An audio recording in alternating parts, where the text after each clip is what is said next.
Does your dog panic during fireworks or thunderstorms? Maybe they tremble, bark nonstop, or hide under the bed. You're not alone. This fear is more common than you think. But the good news?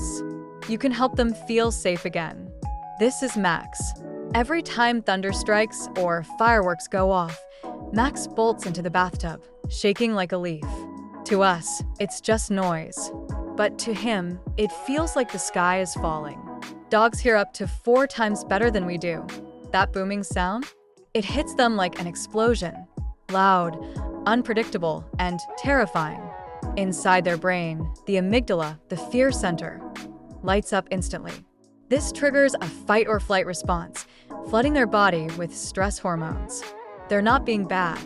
They're scared, and their body is reacting instinctively. Fear of loud noises is one of the most reported issues in dogs, especially during summer fireworks or stormy seasons.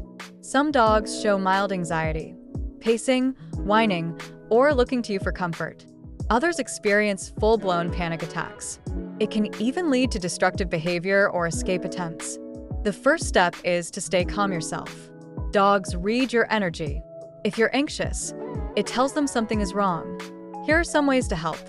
Create a safe space. A quiet room, a cozy crate, or even a bathroom with a white noise machine can make a difference. Try calming music. Classical tracks or dog-specific playlists help soothe their nerves. Use a pressure wrap, like a thunder shirt. It applies gentle pressure, like a hug, and many dogs find it comforting. Desensitize them slowly. Play thunder sounds at a very low volume while rewarding them with treats or playtime. Gradually increase the volume over time. Talk to your vet. In severe cases, there are calming supplements or medications that can help. Most importantly, be there for them. Your presence, your voice, your calm, they make a world of difference. You're their safe place. If this helped, consider subscribing or following for more gentle guidance on dog behavior. Let's help our pups live with less fear and a lot more peace.